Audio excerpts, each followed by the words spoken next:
my mom's initial reaction. Alam niyo, before I left, her biggest advice was, "Baklain mo, anak."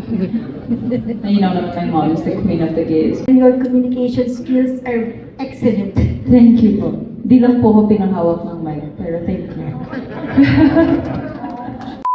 Well, you know, the platform has such amazing chances to really create positive conversations, like I mentioned earlier, to really spark the right conversations. Of course, it is through our individual actions and our influence that can really ignite those changes. Of course, the best that I can do is really lead through example, lead through my core purpose, which is to never step on anyone's toes, which is to make sure that I don't offend anyone. Of course, I know there are bigger issues between the Filipino and Chinese community, but I'll leave that to the respective departments to sort all of that out. For me, my goal is to really best represent the Filipino-Chinese community in the best of my abilities. What could have stopped you from doing the Miss Universe? Were there some instances that made you think about it? Yes, of Yeah, course. thank you. Actually, if you didn't know, I did join Miss Universe in 2022. I won first runner-up, and that was also after that loss. Of course, all respect to the winner of that year, but after that loss is when both of my parents got into accidents. I became the head of 2 families. I do consider that year one of the hardest years of my life. But it was also through that struggles that I had, that sequence of events, that I knew that there was something more. It was a back and forth motion because going through pageantry is actually very tiring. I could have easily retired, but again, I knew the value of growth, the value of always trying to be better as the day goes on. And I knew exactly where I messed up in the 2022 season. I don't like feeling the what ifs. I don't like living a life of regret. And there was something that happened right before I applied that convinced me to pursue Miss Universe 2023. And if I didn't have that mindset, that perseverance to really do things even if it was hard, because pinagsabay ko ang napakadaming responsibilidad while fighting for the crown. I even got emergency surgery right before coronation night, but I still knew that I was on a mission, not just to win the crown, but to be the voice of millions of individuals on the autism spectrum. And with that greater purpose, it really pushed me to really fight for the crown and win it. Ano po yung pinakamagandang natutunan nyo sa pageant at Miss Universe journey na pwede mong may ambag sa FFCCII? Marami akong pwede. I always see life, and everything that happens in life happens for a reason. It's either a lesson or a blessing. It's hard to choose one because I feel like ang dami ko nang pwedeng advice na mabigay especially sa mga kabataan natin on how to walk through life, how to use their own influence in small or big ways. Of course, everything that I did throughout Miss Universe had that core intention. Pero it's not all rainbows and butterflies. Marami pong paghihirap just to get to where you want to be. And there will be a lot of bashers. Kung alam niyo rin po, I was one of the most heavily bashed Miss Universe Philippines after winning.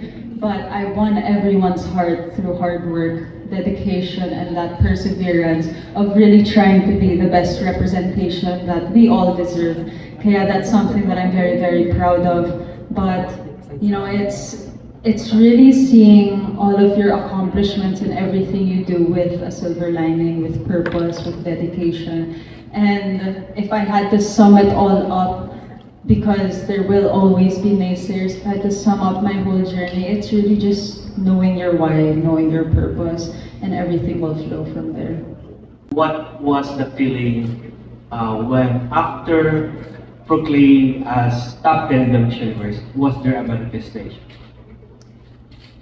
That was the divine intervention, a manifestation, correct? Actually, that is the feeling that I look for. It's something you can't call on, but it's that feeling that destiny has something greater in store for you. I felt that during my Miss World, right before Miss World Philippines coronation night.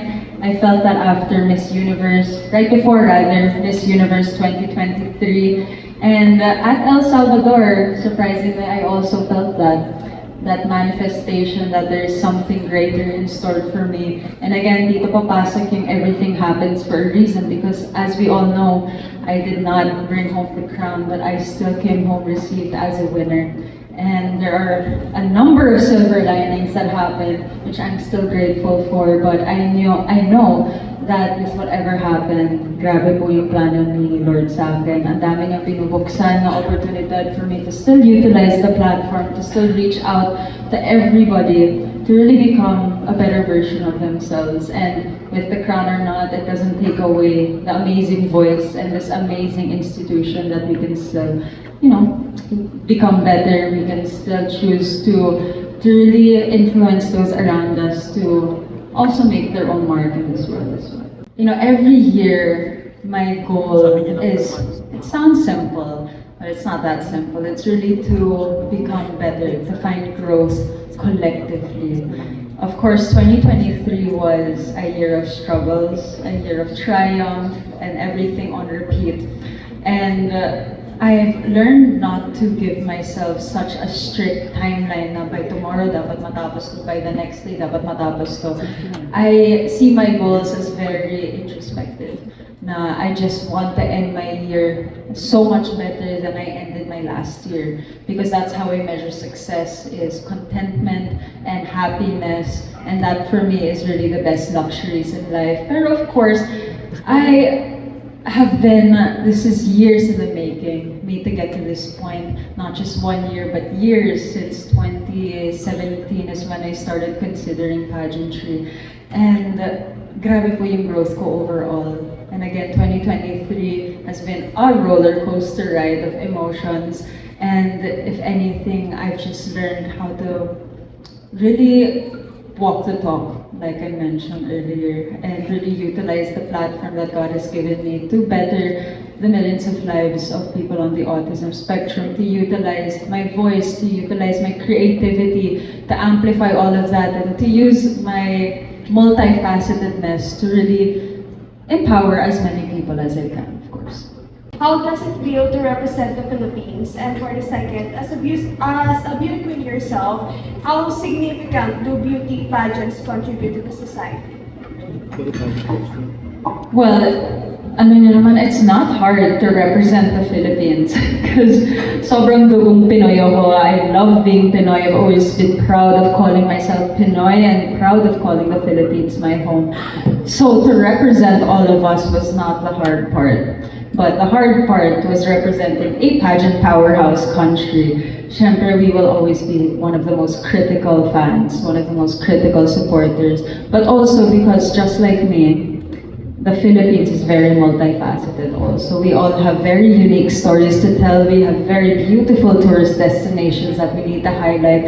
But over all of that, there are still so many micro stories that also need to be highlighted, not just from the past, but also in this modern day age where there are so many things that are being innovated, so many things that are progressing. And in my journey, I wanted to do a modern take on almost everything. I really wanted to make my mark, not through my own self, but because of the beauty that the Philippines had to offer. And I feel like that's why the Bayanihan spirit was so loud this year, is because everybody knew that what I was doing was to make all of us proud.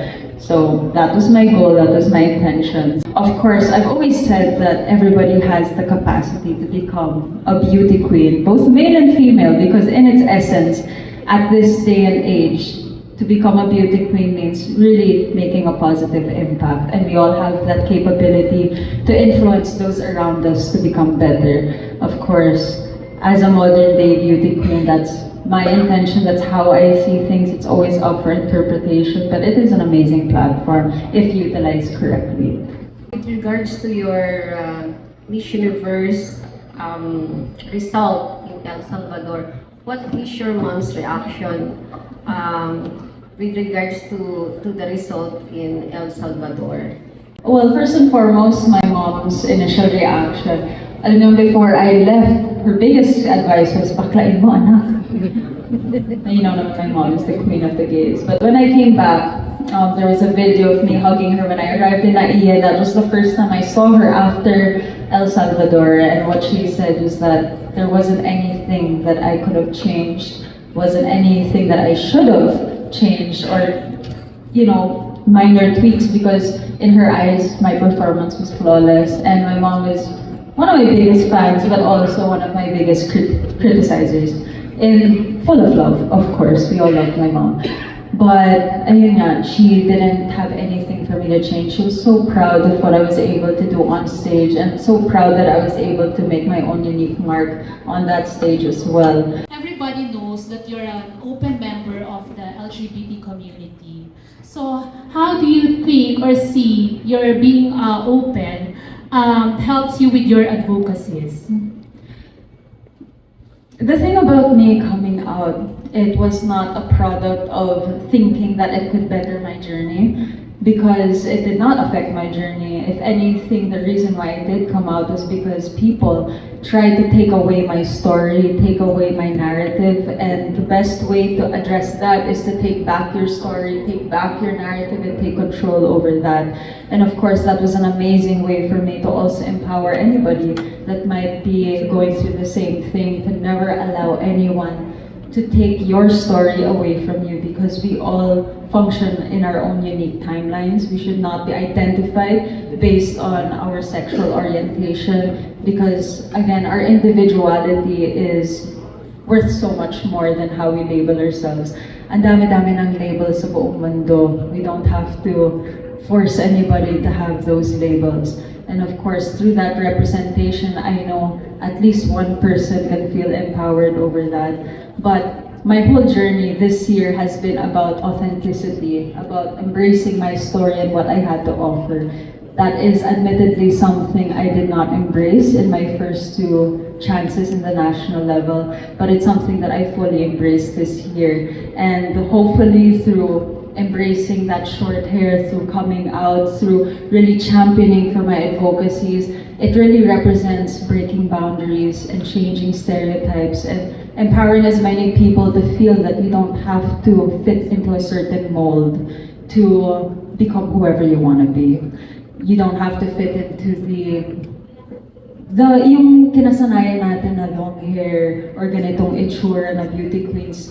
We can constantly break those boundaries, and everyone should feel that they have the capacity to become Miss Universe Philippines as well. And I think it's through those actions that I can really empower as many people as possible. First of all, I would like to commend you for being so eloquent.